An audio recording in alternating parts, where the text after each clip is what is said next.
All right, welcome in to Big Hitters Only, brought to you by Delta Spirits. DrinkDeltaSpirits.com. Promo code BHO. Head on there and get you a little THC-based beverage. The sponsor of Big Hitters Only. We have a special guest. It is Rod Baxley, his second appearance on Big Hitters Only. We had him on during the football season briefly. Been trying to get him on for a couple of weeks now to talk basketball. Basketball is Rod's area of expertise and his passion and love in covering the ACC, based out of Fayetteville, covering Duke, UNC State. Rod, what's up, man? Another day, Ross. It's March, man. This is March. We were both at Belichick's press conference yesterday. We've been to a couple games, UNC games, and Wake and Duke games over this season. So I wanted to have Rod on to kind of preview UNC Duke, talk a little Tar Heels, talk a little ACC tournament, NCAA tournament. Also, at the end, we'll briefly recap the Bill Belichick press conference. So stay tuned to that. An interesting scene, to say the least, in Chapel Hill yesterday for his first spring press conference. All right, Rod, I'm going to hit you with this question. You've watched UNC all year. Does this six-game winning streak, heading into Duke, coming off, was it 91-59 win over Virginia Tech on Tuesday night, does this change how you feel about UNC based on kind of how you felt about them coming off Clemson or coming off the Duke loss? 100%, Ross. I mean, after the Clemson game, it would have been very easy for this team to just lay down and quit the rest of the season, because you saw the schedule these last 6 games. I mean, it's not a lot of intrigue as far as helping you get into the NCAA tournament. But if you don't take care of business, you're absolutely out of the NCAA tournament mix. So they've done that. They have gotten better since the Duke and Clemson games. They have played some not so great opponents, but they're playing great right now, and that's what you want. So they'll have a chance. They've given themselves a chance. What do you like most about them right now? What are they doing that has changed your opinion a little bit? What do you think is clicking? What do you think is working for this UNC team and their new roster? Well, I mean, the easiest thing is Roy said it all the time, right? Everything looks better when the ball goes in the basket. And they are making shots at an incredible clip. I think they're, 46, 47% from three. I don't know if that's sustainable. Probably not. But they're making shots, which is creating more space for everybody else. Guys like Drake Powell and Elliot Cadeau, as far as getting into the lane and finding guys, creating more favorable matchups. So when you can make some shots from the perimeter, it makes everything easier, and that's what they're doing. Now, the defense hasn't been great of late, which is a continued area of concern, and you are who you are at this point with that. But the offense is clicking in pretty much every area, man. I mean, Ben Allen Lubin's been great. The threes are falling, so they're humming offensively, but still some concerns defensively. Why do you think the shots are going in now? Is it just a matter of making them, of Jalen Withers stepping up to the plate? I mean, is there anything you've noticed offensively that's changed? Is it the different lineup, which is maybe, giving perimeter players more space because you have 2 big guys? I mean, what is it? I think the latter is what you spoke to there, Ross. As far as the lineup goes, that is the biggest thing I noticed. These guys are playing in their natural positions now. I mean, you see Drake Powell, he looks so much more comfortable going up against wings where he doesn't have to bang around with big dudes in the post. So he can come from the wing, flying for offensive rebounds and attack from those spots rather than being kind of put in the corner or in bad situations against bigger guys. And then Ben Allen Lubin's provided consistent production in the post for them. You look at his numbers the last 5 or 6 games, he's been really good, high efficiency around the rim. And then Jalen Withers has turned into Wayne Ellington from deep, man. No, I'm kidding. But, I mean, he's been incredible. So yeah, everything is clicking, and I think the biggest reason is this lineup's working. It looks more like a traditional lineup that you see on a court. Yeah, I think the fact that these players know their role now, they kind of have enough games now where, all right, Van Allen Lubin is the center, Jalen Withers is the 4, and like you said, Drake Powell, knowing he's the 3, not have to kind of change his personality and skill set to play the 4 and guard 4s and bang down there.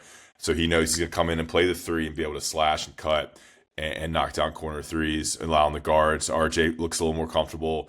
And then Ian Jackson and Seth Trimble, they are resigned to the bench, but they're coming in. And I mean, Seth Trimble, I just love his play, his game. Ian Jackson's a microwave player, 5 threes against Virginia Tech. I mean, they're coming in and playing a role off the bench and playing more than Elliot Cadeau at times. What's your thoughts on Elliot Cadeau?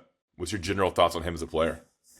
He turns the ball over way too much, man, for a point guard. Yeah. Let's start there. I mean, you can't do what he does and be where Carolina wants to be. And I mean, you don't want to, hammer a guy for doing that, but I mean, he has consistently turned the ball over. Now he's very good at Virginia Tech, 12 assists, 3 turnovers, I think. But in these big games, he's had a tendency to turn it over at a rate that is not going to put you in successful situations.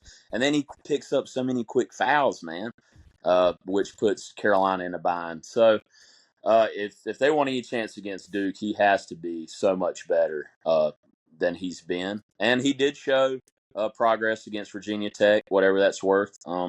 So we'll see. But, I mean, you gotta take care of the ball. Absolutely got to take care of the ball. Yeah, I was looking at some stats. He has 101 turnovers across 31 games. That's 3.25 a game. It's not really what you want from your point guard. You want to keep that number 1 or 2. What I've just also noticed is UNC's done pretty well in terms they've stayed pretty healthy. Knock on wood. I mean, the only player that's been injured, I think, is Seth Trimble, who missed 3 games. It looks like Jay Watt had the little knee scare, but I mean, he missed the Pitt game, and that was pretty much it. Against Boston College, late he had the twist of the knee and missed Pitt and came right back. But yeah, they've had some good injury luck, and they have great role definition right now. So everything's clicking right now, Ross. But we got to see it against a good team, an NCAA tournament team. Yeah, I mean, what do you think does the competition in the last 6 games, is that providing fool's gold? That's kind of how I've been approaching it. Like 6 games is a good sample size, but the teams they've beaten, they just killed Virginia Tech. Like, does that give you any concern? Like, just the lesser competition they've played the last 6 games, that it's a little bit of fool's gold heading to the Duke game and the ACC tournament? Yeah, I mean, we talked about it a little bit, man. Like, 2 things can be true. They're playing great, and they're playing some not so great opponents. So those 2 things can be true. But like we've said all season, we got to see it against NCAA tournament teams.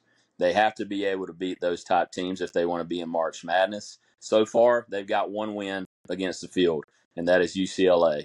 Yeah. So if you're going to be in the mix, man, you got to either beat Duke or win some in the ACC tournament, and that's going to include another quad 1 win. And there's no fault to, they play. You can only play who's ahead of you. Yeah, absolutely. So I mean, you got to play the schedule.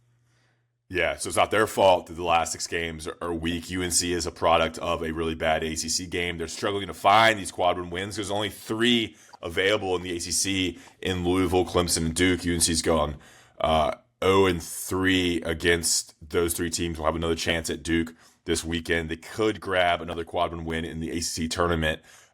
If they get lined up with a Clemson or a Duke or a Louisville. We'll talk about that a little bit more. All right. Anything else on UNC? Who's your favorite player to watch? What's the player that gets you going when you're watching the Tar Heels? I mean, I'd probably say Seth Trimble. I mean, he just does everything you need a player to do. Defensively, he creates chaos. Offensively, he's always in attack mode. So when Seth Trimble is good, Carolina's been good.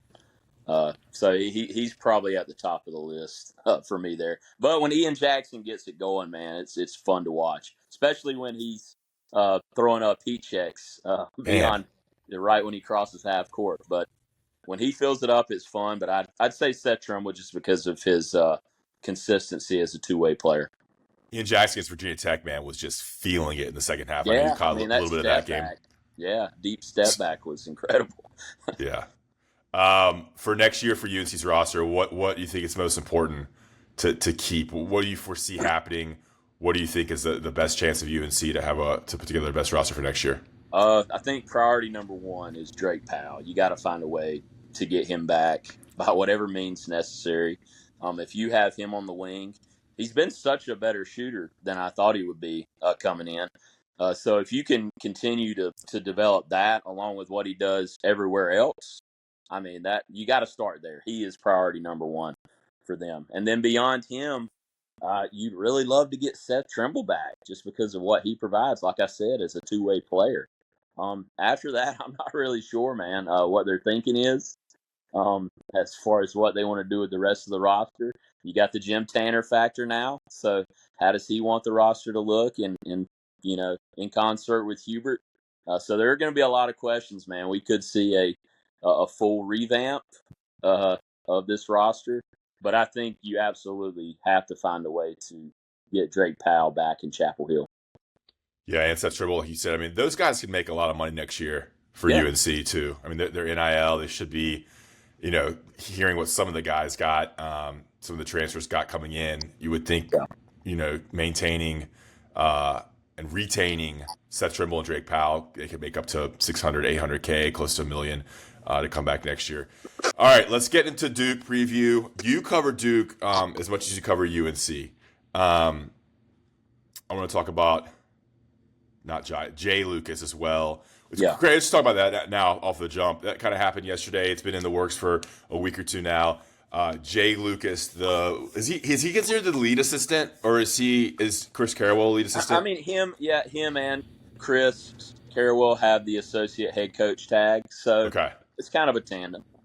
Yeah. So Jay Lucas, brought in by Shire as a non-Duke player, assistant coming in. He's defensive coordinator for the Blue Devils. He has accepted and broke yesterday. I mean, he's going to leave Duke after the UNC game, so like Sunday or Monday, to be the head coach of Miami. He is leaving before the ACT tournament, before the NCAA tournament, to go down there. Very unique situation. I'm not sure we've seen it at this level, if ever, in college basketball, and it's because of the transfer portal, which opens March 24th. That's the Monday after the first weekend of the NCAA tournament. So Jay Lucas, Duke's lead assistant, who is the defensive coordinator, who scouts, one of the main guys who scouts their team, who comes up with a game plan for the defense, who obviously has a large role in game prep and in-game adjustments and whatnot, in assisting John Shire.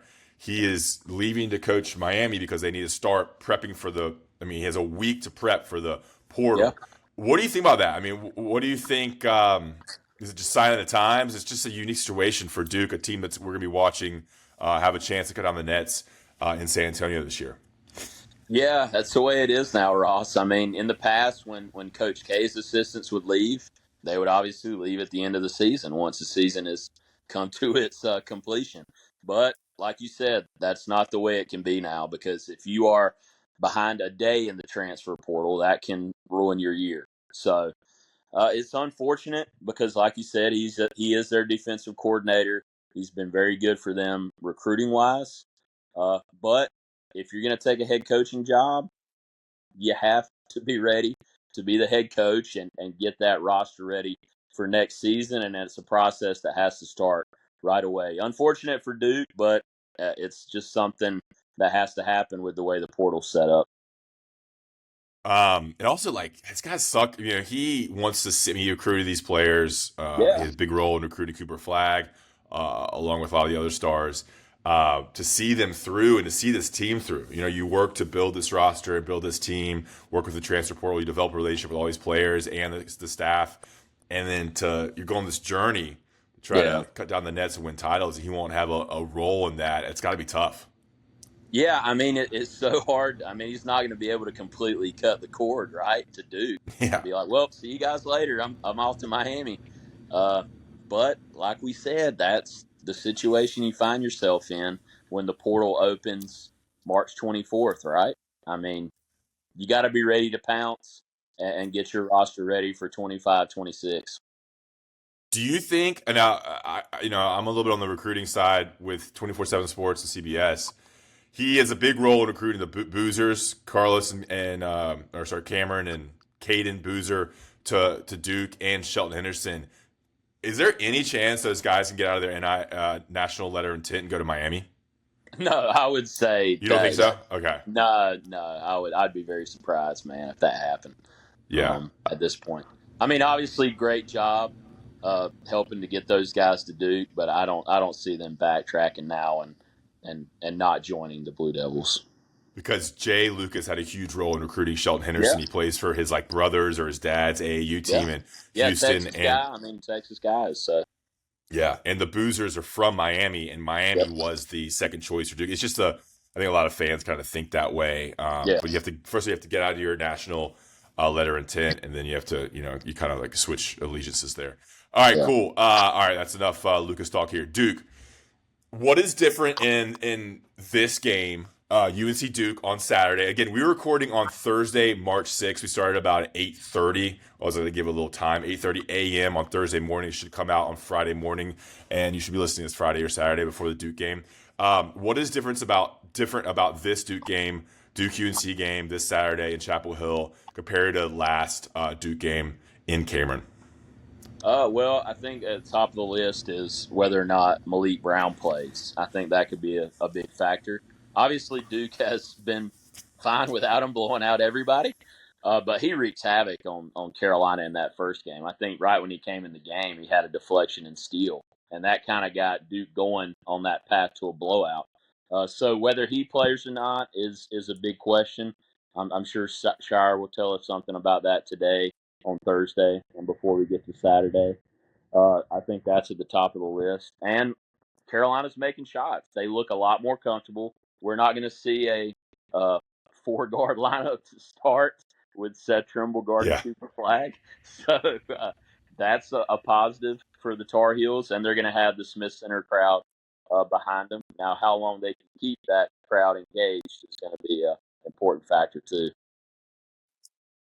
Yeah, I mean, they're going to have, I mean, I assume Jalen Withers on Yeah. on Cooper Flag. So that's different than starting out. I thought it was so dumb to start out with Seth Trimble on him, a 6'2" guy guarding a 6'9" freak. And I think the key for UNC, I mean, this is not rocket science, but they're going to have to hit shots. They're going to have Yeah. to attempt and take a lot of threes. Not be able to go inside and try to bang with Duke. They're not going to get much slash into the rim. Duke is so big, one of the biggest teams in Division One basketball. They're not. UNC is small. They're already small with Allen Lubin and Jalen Withers, just a small lap across the board. So they're going to have to shoot and attempt a lot of threes and make threes. You're going to have to see something similar to what they did against Virginia Tech. They made a season high 15 threes. You're going to need Ian Yep. Jackson to come in and flame throw. Drake Powell, Jalen Withers. I mean, R.J. Davis is going to have one of his best games, and he's played well against Duke in the past, and he certainly knows what it's going to take. What are you looking for? What matchups are you looking for? What different things you're looking for in this game? You said it. You got to make threes. Double-digit threes is a must. But priority number one, we talked about it earlier with Elliott. You have to take care of the ball. I think they had 5 turnovers right out of the gate at Duke, and then the route was on. So if you're not taking care of the ball and Duke's getting out in the open court, no chance. You have no chance. So take care of the ball, make shots, and stay in attack mode. I mean, best case scenario, you got to keep these guys moving, try to get them in foul trouble, um, try to get Flag and Malawatch on the bench as much as possible. So stay in attack mode, try to get to the free throw line, and just constant movement, take care of the ball. That's the path for Carolina. If they can take care of the ball, they'll give themselves more opportunities to put up the points necessary to beat a team like Duke. What is different about this UNC team? I mean, obviously, this Duke game wasn't too long ago. I mean, we've talked about it a little bit, but like, what gives you? Do you have any hope? What gives you hope in UNC putting up a fight against Duke? Is there anything in particular? Yeah, I mean, role definition. They've got guys where they're comfortable being at. So that's the biggest thing. Guys are playing at their natural position. So they're going to be more comfortable playing that way. And they're making shots. So Yeah. if you can make shots, you got a chance in basketball. That's the name of the game. Put the ball in the basket.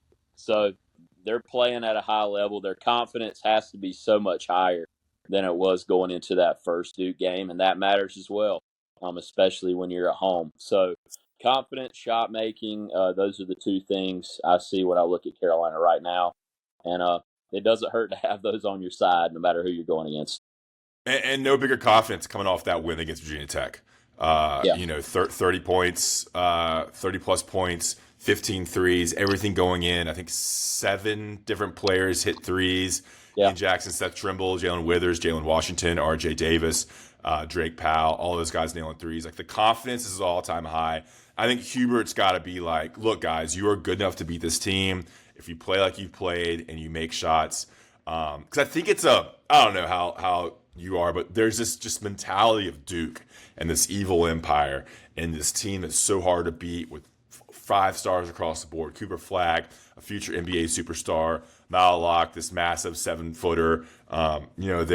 They're so talented. Everybody's talking about them. There's this like mental block that Duke is unbeatable. And I think you have to get beyond that and give the team confidence that we're playing at home, the crowd's be behind you, keep it close, get to the second half, and just make shots. I think there's got to be a little motivation and confidence talk by Hubert Davis to give them the confidence they can go in and beat Duke. I think that's going to be huge. I do think there's some sort of, I don't know how you feel like kind of watching Duke. There's always this like, man, Duke is always so strong. It provides this tough mental block for teams. yeah. I mean, they're inevitable. It feels like. I mean, it's constant pressure, constant effort, constant energy. I mean, they've had that killer instinct, whether they're playing Carolina or playing LaSalle in November. I mean, they have been the same team when they go out there as far as from start to finish. There's no letdown. So that's the biggest that's the biggest factor with them. Obviously, they're talented, but there's no slippage as far as what they're doing on the court when they get these big leads. When they get a bigger lead, they just want to keep getting it bigger. Yeah. So it's impressive to watch, but you can't be scared. And props to Hubert Davis for finding what works with this team and getting this team where it needs to be going into March. Yeah, I mean, honestly, I enjoy watching Duke. It's a fun Duke team. It's a really talented, high-level basketball Duke team. So, I mean, a lot of these Carolina fans, a lot of my listeners obviously hate Duke, but I mean, I enjoy to watch them play basketball. If there's any team, I think this team is super enjoyable to watch because of how good Cooper Flagg, Con Knipple, all those guys are. Sion James is really fun to watch as well. So, I don't know why I said that, but I think it's a really good college basketball team. You rarely see those. I think that the product is not as good as it used to be. All right, that's enough Duke talk. Let's get to seedings here. We update this. Talked about in the last podcast. Not much has changed. I'm not sure what else you could provide here, but UNC is still slotted to be the 6th seed in the ACC tournament, which would line them up with Clemson. But if SMU plays at Florida State, play at Florida State on Saturday. If SMU loses, UNC would jump them into the 5 seed. Or if Wake loses versus Georgia Tech at home, UNC would jump them. So there's still a chance. I mean, SMU losing at Florida State could happen. Wake could easily lose to Georgia Tech at home too. Those are not like crazy scenarios, which would put UNC at the 4 seed. So there's still an outside chance UNC gets the 4 or 5 seed. I think the best situation for UNC is they get the 6th seed, which sets them up with at least one win against a lesser team, and then a matchup against Clemson. But if they're 4 seed, they would play either one of SMU or Wake, and then line them up with a matchup against Duke, which would be the 1 seed if Duke wins out. Any thoughts on that? Any scenarios you've been looking at? Any additions to the ACC tournament seeding, which would we talk about it because UNC needs another quad 1 win. Yeah. So they need to face a Clemson or beat a Duke. Beating SMU or Louisville beating SMU or Wake Forest, I don't think it's going to be enough to get into the NCAA tournament. Yeah, I mean, no matter how you shake it up, Ross, like you're going to have to beat somebody good at some point. So, yes, you would love to get the double bye if you can. I mean, any rest for a team this time of year is good, and that would be the goal, obviously, to get to that 4. But it likely puts you up with Duke in that side of the bracket. But like I said, there's no perfect scenario here. You're going to have to beat a good team at some point if you want to be in the NCAA tournament. So we'll see how it shakes out. Preferably, you would like to be in the bottom half of that bracket. Yeah. But like I said, if you can get a double bye, absolutely you want to get that. You think UNC would prefer to be the 4 than the 6? I don't know, man. I mean, like I said, you can't hide in the postseason. Like you're going to have to beat a good team. You're going to have to beat an NCAA tournament team at some point. And I mean, Clemson's a terrible matchup too. Um, I mean, they dominated Yeah. Carolina just like Duke did with their big guys with Shefflin and Locken. So there's no perfect scenario, but you do what you can, and however it shakes out, you approach it the same way. So we'll see. Yeah, it's a good point. They're gonna have to beat a good team regardless, Yeah, whether that's Duke or yeah, Clemson. I do think the 6th seed gives them another easy win, which obviously these easy wins don't do much. You have to have these quality no, wins, like no, beating a Stanford or a Cal or a Georgia Tech. It doesn't yeah, do anything. Um, so you're gonna have to beat a Clemson or Duke to get it, I think, unless a lot of things happen in front of UNC, with other bubble teams losing, like an Xavier. I have it right in yeah, front of me. Oklahoma, Ohio State, Boise State, San Diego State. You want those teams to lose. The teams that are first 4 in, you want them to lose. Xavier, want them to lose for UNC to move up. Things have to happen in front of you. But even then, you could have bid stealers. It's a big yeah, word. The big phrase this time of year. You could have a mid-major team sneak in because another team wins the conference tournament. So there's a lot of different scenarios. Being in the bubble is painful. There's a lot of yeah, things out of your control. Everything UNC needs to win 2 in the ACC tournament. That's the most important thing, because that would give them winning 2 would give them the quadrant win they need.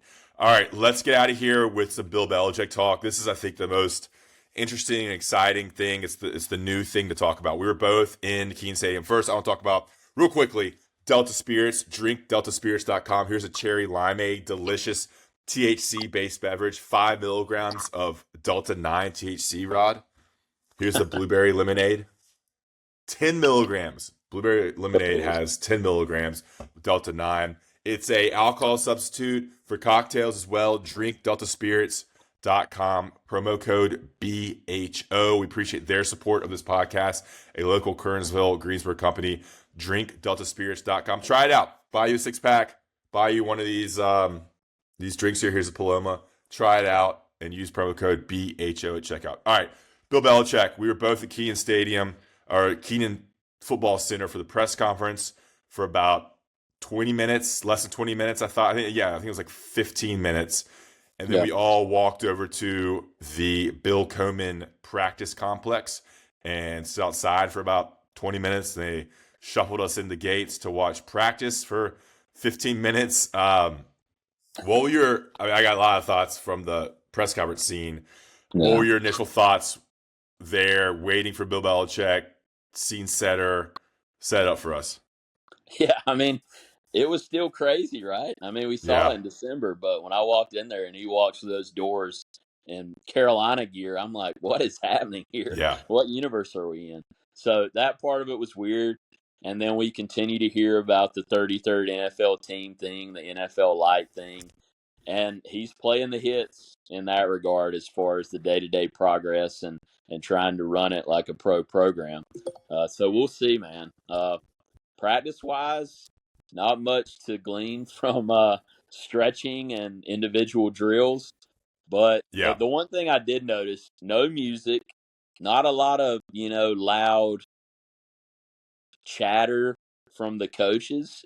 Very businesslike, with guys just doing work. So it felt like a very Belichick practice, what I would imagine a Belichick practice would look like, as far as guys just taking care of business, no sideshows or coaches in rah rah mode. So if take of that what you will. I mean, it's not like we saw much strategy or uh, drills as far as offense versus defense, but that's what I noticed yeah. yesterday. Let's back it up a bit. You walk in, first of all, this is a spring football press conference. These are like not very well attended usually. I mean, I No, covered UNC for like 8 years. Larry Fedora and Mac Brown. And the first spring press conference, you maybe get a little bit more television cameras, maybe a couple extra writers. But spring football, once you get into the weeds of it, I mean, it's just the beat writers. You have a couple people from Inside Carolina, Tar Heel Illustrated, maybe an R.L. Bynum, N&O representative, and maybe one or two. I mean, once you get into the weeds of spring practice, maybe one or two TV cameras. It's just spring practice. Spring football is not super exciting. There's not much you can glean from it. I walked in 20 minutes, at 3:40, and it was packed. You had I counted 6 TV cameras. There's not 6 TV stations in Chapel Hill. I think one of them might have been with some documentary, AC Network or NFL Films or something unrelated to the local news. But then you're like, all right, so there's a Greensboro station there. Shout out Brian Hall. There was Spectrum. There was WRL. There was CBS. And then ABC 11. So you had every TV station represented. You had over 25 to 30 media members, whether that be writers, national people there as well. So you had, Inside Carolina had 10 people at the practice, which was ridiculous. You were there from Fayetteville. 3 people from the News Observer. You had Art Chansky there, shout out. R.L. Bynum, shout out. Pat Forty from Sports Illustrated was in town, came in early to check out Bill Belichick from he's staying for the Duke Carolina game. You had an ESPN representative, what's his name? David Hale. David Hale, good pull. And just DTH and just other blogs and sites. It was a spectacle because it's just so bizarre to see Bill Belichick. And like you said, it struck me too. He walked in, blue cutoff Q-zip, UNC, blue Carolina hat, Carolina blue shorts. His girlfriend was there to our right in some white kind of baggy cargo shorts. Actually wrote down she was wearing white warm-up cargo shorts and white Jordan sneakers and a big Carolina number 23 shirt. So it was quite the scene there. But he didn't say anything in the press conference. It was deep. It was mumbled. It was just bizarre. There was nothing really to glean from what he said from the press conference, whereas Mac Brown would talk for 60 minutes on any topic possible. Yeah, I mean, the only player he mentioned was Max Johnson.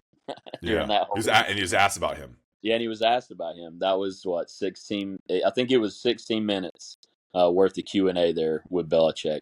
And then I guess the other pull away was the jerseys thing with no numbers on the practice jerseys. Earned, not given. So That's right. We'll see how that goes if it connects with these guys in 2025. But obviously, you're not going to question a 6-time Super Bowl champion head coach.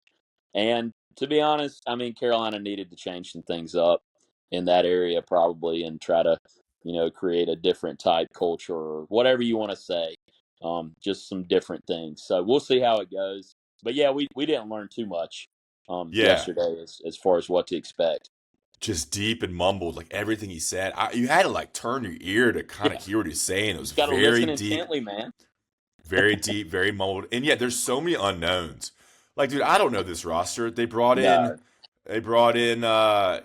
15 new freshmen. They brought 20 new transfers. I'm throwing these numbers out. The whole staff is new outside of Freddie Kitchens and Natron Means. So, I mean, I'm still learning this staff. Like, there's so many unknowns and there's so many new players. Then you throw in no nameplates, no numbers. And then in practice, we were 50 yards from the action on practice, kept in a little, 10 by 40 yard little block with 30 people watching on. You just couldn't tell anything. There's just so many unknowns. It's just bizarre, man. I feel like very checked out on what's going on behind the scenes with UNC football, and there's not much they're telling us. They revealed all the coaches a couple days ago. There's not much going on. I don't know. It's just a weird. It's very eerie and gloomy surrounding this shroud of UNC football. Yeah, it's not going to be boring, man. We're going to have plenty of content, whether it's a success or a circus. But yeah, we just don't know. Like, we don't know what any of these guys are yet, or who they're going to be, what's Yeah. going to happen. I mean, the one thing I did notice, and I talked to you about it a little bit, was Bryce Baker over there with the offensive line and sled drills. Probably means nothing. Day one of spring practice. But he was the quarterback over there with the offensive line when they were going down the field pushing the sled. So whether that means anything, I don't know. But he was the guy. And then outside of that, we just have so many unknowns. Way more questions than answers right now. And there's really nothing we can do about it until we see these guys in a setting where they're playing football.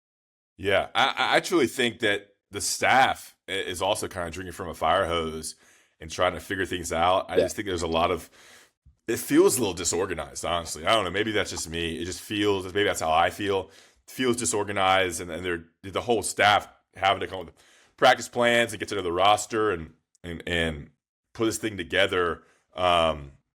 But maybe that's wrong. Maybe it's all locked in and they have it figured out. And then again, he was asked like, will the players on the roster now? Do you expect a lot to leave after spring practice? And he said, I don't know. I mean, that's not what we're worried about right now. But you could see that happen. You're gonna see that across college football. There's gonna be 5 to 10 to 15 players leave the roster, enter the portal again, and then UNC brings in, and other teams bring in 10 or 15 new transfers that are unhappy with their situation. So again, you're getting a whole new influx of players coming in for the first summer session in May or June. So there's a lot of unknowns there. All right, Rod, good stuff. Little UNC talk, little Duke talk, little Bill Belichick talk. Appreciate your time. Anything else you got for us? That's it, man. I mean, I didn't think we'd be talking about spring football in March, ahead of March Madness, but that's the Bill Belichick factor. Yeah, we won't do much spring football here on Big Hitters Only, but I thought just setting the scene for the Bill Belichick press conference was important for our listeners. I'll see you in Chapel Hill on Saturday. You have a Duke press conference today and UNC, right? And UNC, yeah. John Shire first up, and then we'll get R.J. Davis and Hubert Davis later this afternoon. So full day of Duke UNC talking, man, before we hit the court. What time is Duke? Duke is at noon, and then we've got RJ and Hubert at 2 and 2:30. So okay, sets up nicely. We appreciate taking some time out of your morning before you head man. Durham. Big Hitters Only. Drink.spirits.com. Promo code BHO. Appreciate your time, Rod. We'll talk to you guys later.